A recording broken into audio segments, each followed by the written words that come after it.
Olá pessoal, sou o professor André Guiar, coordenador do Laboratório de Pesquisa em Sistema Muscular e Exercício, LAPEN. Na palestra de hoje estaremos falando sobre os suplementos nutricionais e a sua relação com o exercício físico. Segundo a Anvisa, suplementos alimentares são destinados a pessoas saudáveis, com a finalidade de fornecer nutrientes, substâncias bioativas, enzimas ou probióticos em complemento à alimentação. Então note que o suplemento alimentar, eles não são considerados alimentos e não substituem tratamentos. Então a ideia geral da suplementação é complementar a alimentação, ou seja, complementar um déficit alimentar. Apresentando algumas estatísticas, 54% dos brasileiros fazem uso de algum tipo de suplemento. Nos Estados Unidos, 68% da população consome ou já consumiu algum tipo de suplemento. O Brasil é o terceiro maior mercado de suplementos alimentares do mundo, atrás apenas dos Estados Unidos e da Austrália. Como vocês podem observar nesse gráfico, a receita em relação à venda de suplementos vem aumentando exponencialmente. Nós tínhamos em 2010 uma receita de 0,64 bilhões e esse valor aumentou para 1,49 bilhões em 2016, mostrando que o mercado de suplementação, ou mercado de suplementos, está em franco crescimento. Essa figura mostra o principal tipo de consumo de suplementos proteicos. E notem nas barras azuis ao longo dos anos que o suplemento proteico em pó são os mais consumidos, e principalmente com o objetivo de aumentar a massa muscular. O Brasil é o segundo país com mais academias de ginástica no mundo, atrás dos Estados Unidos. Mais do que 33 mil estabelecimentos e quase 8 bilhões de alunos existem nas academias dos Estados Unidos. E nessas academias, o suplemento proteico são os mais utilizados, como eu já falei anteriormente, porque o principal objetivo desses suplementos seria aumentar a massa muscular. E os estudos mostram, como aqui no estudo de Moreira 2014, que os homens consomem mais suplementos proteicos do que as mulheres, provavelmente por questões estéticas e de saúde, visando aumentar a massa muscular. E a Anvisa, então, precisa controlar o uso dos suplementos. É ela que regulamenta o uso dos suplementos. E nessa regulamentação, ela discrimina os tipos de suplementos. Por exemplo, suplemento hidroeletrolítico para atletas, é um produto destinado a auxiliar a hidratação. O suplemento energético, produto destinado a complementar as necessidades energéticas, tanto do atleta como do praticante recreacional. O suplemento proteico, é um produto destinado a complementar as necessidades proteicas. Suplemento para substituição parcial de refeições de atletas, produto destinado a complementar as refeições de atletas em situações nas quais o acesso a alimentos que compõem a alimentação habitual seja restrito. Então, são suplementos que vêm a complementar a alimentação diária. Suplemento de creatina, produto destinado a complementar os estoques endógenos de creatina. Suplemento de cafeína, produto destinado a aumentar a resistência aeróbia em exercícios físicos de longa duração. Então, dessa forma, a Anvisa é responsável por regulamentar tanto a produção como o uso de suplementação no Brasil. E dessa forma ela precisa, então, esclarecer alguns pontos, trazer algumas diretrizes, explicações em relação ao uso de suplemento. E quais seriam os constituintes que formam o suplemento? Quais são os elementos que fazem parte da composição de suplementos? Segundo a Anvisa, no seu artigo 3, os principais constituintes que formam o suplemento, que compõem o suplemento, são probióticos e ingredientes utilizados na composição de suplementos alimentares com a finalidade de fornecer nutrientes, substâncias bioativas ou enzimas. E como que a Anvisa classifica esses constituintes dos suplementos? Vamos lá. O que seria enzima? Enzima é uma proteína capaz de catalisar reações bioquímicas, aumentando sua velocidade, e que possui ação metabólica ou fisiológica específica no organismo humano.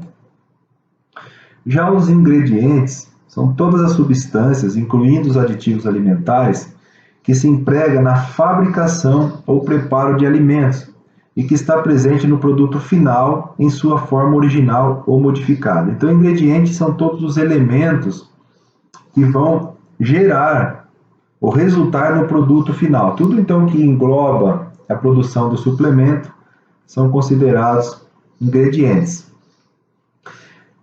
Já o nutriente é substância química consumida normalmente como componente de um alimento, que proporciona energia que seja necessária para o crescimento, o desenvolvimento e a manutenção da saúde e da vida, ou cuja carência resulta em mudanças químicas ou fisiológicas características. Então veja que o ingrediente são as substâncias que vão ser incluídas para produzir o suplemento. Já não, os ingredientes são substâncias químicas que promovem algum benefício para o corpo, como por exemplo o crescimento, o desenvolvimento e a manutenção da saúde.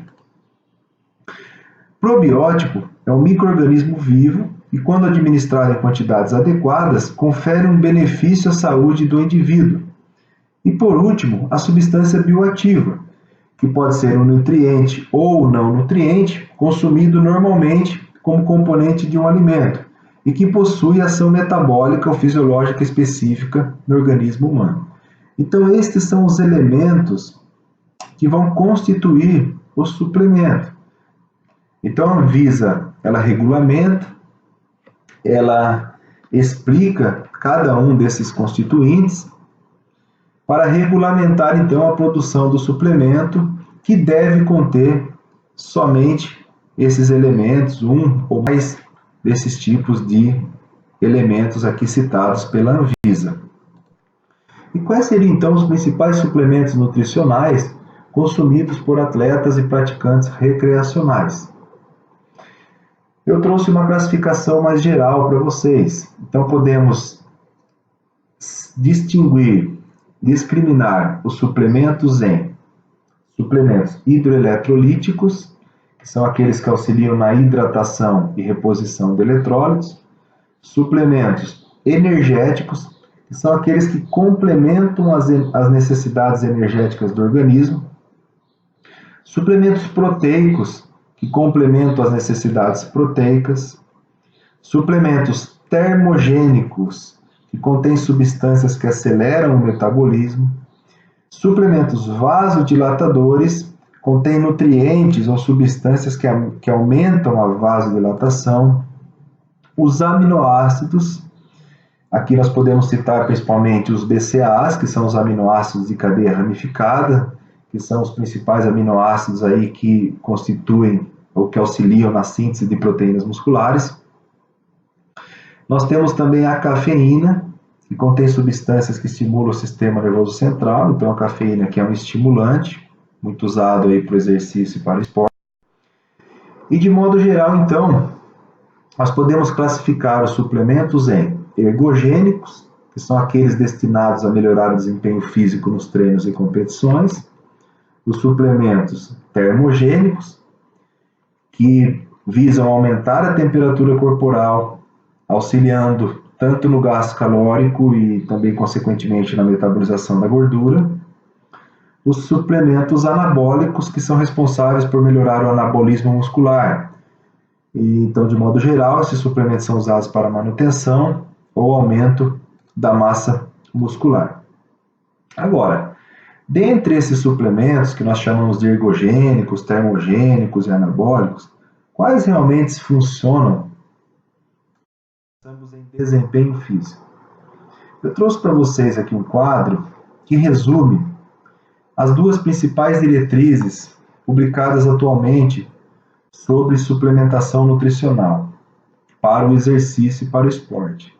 Uma delas é a International Journal of Sport Nutrition, Exercise and Metabolism, publicada em 2018, E a segunda referência é do International Society of Sports Nutrition, que foi publicado em 2017. Então eu trouxe um compilado para vocês de evidências citadas nesses artigos, na qual nós estaremos vendo quais realmente funcionam e quais não funcionam para algumas atividades que eu cito aqui na tabela. Então, como por exemplo, a cafeína. Quais são os efeitos esperados da cafeína?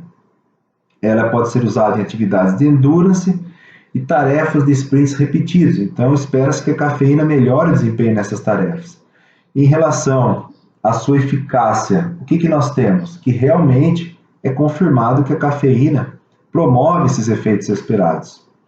A creatina, utilizada em atividades repetidas de alta intensidade e curta duração, também apresenta efetividade confirmada. A beta-alanina é um suplemento utilizado também para atividades de alta intensidade, porém com duração entre 30 segundos a 10 minutos. E nós temos confirmação de eficácia? Sim, a beta-alanina também já é confirmado que ela resulta em aumento no desempenho para atividades de alta intensidade e curta duração, principalmente até 10 minutos. O bicarbonato de sódio também é citado nesses artigos. Teoricamente, espera-se um efeito em atividades de alta intensidade e esses estudos mostram que o bicarbonato de sódio pode sim aumentar aí o desempenho, ou melhorar o desempenho em atividades de alta intensidade. O nitrato também é um suplemento que já tem confirmação científica, auxiliando então no desempenho em atividades prolongadas submáximas e tarefas intermitentes de alta intensidade e curta duração. O whey protein, que todo mundo conhece, é um suplemento utilizado para a manutenção e aumento da massa muscular, principalmente em resposta a um programa de treinamento resistido. Então nós também temos a confirmação de que o whey protein é benéfico, mas é importante ressaltar que o whey protein ele vai ser benéfico para pessoas que não consomem a quantidade proteica diária para manutenção e aumento da massa muscular. Ou seja, se o indivíduo já consegue obter o consumo proteico diário recomendado da alimentação, a suplementação de whey protein não vai ser necessária. Quanto ao ômega 3, que é usado para aumento da massa muscular e força, ainda nós não temos confirmações em relação à sua eficácia. O mesmo se aplica à carnitina, que é usada para aumentar a oxidação de gordura e preservar os estoques de glicogênio. Então, a pessoa que suplementa com carnitina com a ideia de metabolizar mais gordura e perder peso, ainda nós não temos uma confirmação científica, ou seja, evidências científicas para suportar esse efeito esperado. O citrato de sódio, que é usado como um tampão dos íons H+, que teoricamente reduziria a fadiga. Estudos mostram que o citrato de sódio, apesar dessa teoria em relação ao tamponamento de H+, as evidências atuais mostram que ele não tem efeito benéfico aí para esse efeito esperado. O HMB, que as pessoas utilizam para aumentar a força e massa muscular, também não tem confirmação confirmação científica do seu efeito. E o BCA, da mesma forma. O BCA, que é muito consumido, um dos suplementos mais consumidos aí nas academias, apesar desse elevado consumo, nós não temos confirmação científica dos benefícios do BCA.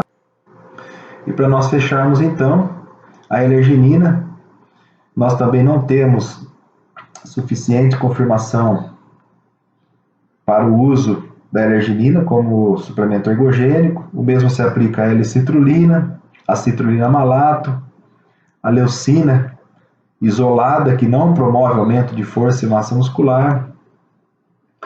Em relação à suplementação de taurina, que é usada para aumentar a aptidão aeróbica e reduzir a fadiga, ainda os resultados são controversos, não temos confirmação científica. E o mesmo se aplica ao fosfato, que é usado para aumentar a produção de ATP e ressíntese de creatina fosfato. Então nós também não temos confirmações ou evidências aí para recomendar o uso dos fosfatos aí na produção da ATP.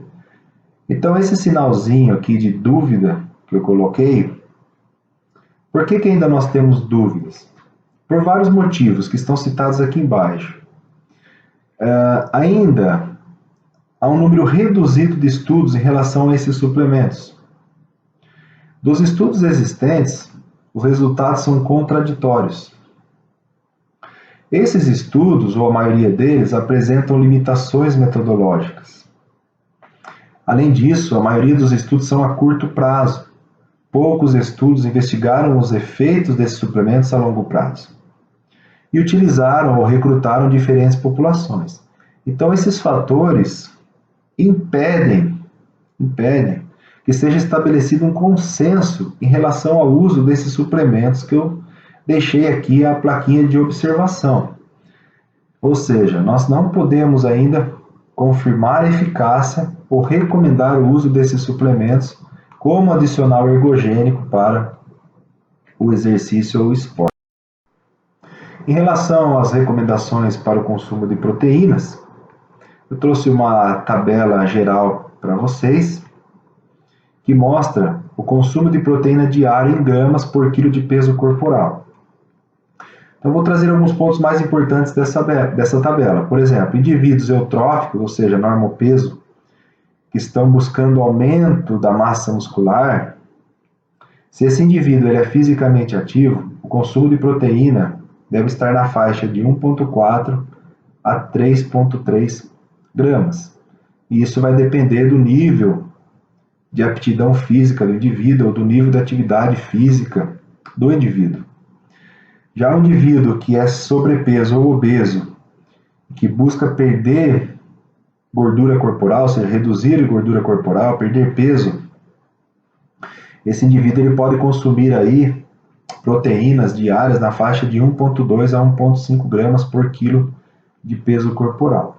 Já o indivíduo que é saudável, ou seja, eutrófico, e que quer apenas manter a sua massa muscular e o seu peso, e ele é fisicamente ativo, o consumo de 1,4 a 2,2 gramas de proteínas por dia, por quilo de peso dia, é suficiente para a manutenção da massa muscular e do peso corporal. Essa tabelinha vocês podem analisar, uma tabela aí que traz diferentes populações, mulheres grávidas, lactantes, indivíduos obesos, indivíduos eutróficos, e fala das recomendações do consumo de proteína diário, que é muito importante para a manutenção ou promoção aí, ou aumento da nossa massa. Aqui estão algumas evidências do nosso laboratório. Nós publicamos um artigo na qual investigamos o efeito isolado da leucina na massa e força muscular, e não encontramos qualquer efeito. Outro estudo com beta-alanina sobre a recuperação após exercício resistido. Nós também não observamos efeitos benéficos. Um estudo na qual suplementamos indivíduos jovens com L-arginina. Nós também não encontramos efeitos positivos da L-arginina na recuperação. O mesmo se aplicou em outro estudo com idosos, na qual não encontramos evidências benéficas da suplementação da L-arginina no fluxo sanguíneo e desempenho muscular de mulheres idosas. O mesmo também sobre citrulina malato, na qual esse estudo que nós publicamos no periódico Nutrientes, não encontramos respostas positivas da citrulina malato na recuperação muscular do exercício resistido. Então, aparentemente, o único suplemento interessante que a gente vem investigando, ou um deles, que já é sabido que promove efeitos benéficos no desempenho e na massa muscular, é a suplementação de creatina. Então, nós publicamos um artigo em 2013 com mulheres idosas e mostramos que a suplementação de creatina é capaz de aumentar a força e capacidade funcional, força, massa muscular e capacidade funcional de mulheres. E para fecharmos a palestra, algumas considerações gerais. Não existe uma receita mágica para o consumo de suplementos. A prescrição deverá ser feita por um nutricionista, de acordo com as necessidades individuais e objetivos de cada pessoa. Espero que esse breve conteúdo auxilie vocês de alguma forma, que possa auxiliar ampliando o seu conhecimento nessa área de suplementação. Eu agradeço àqueles que assistiram essa palestra e espero encontrá-los em breve em outro curso. Muito obrigado.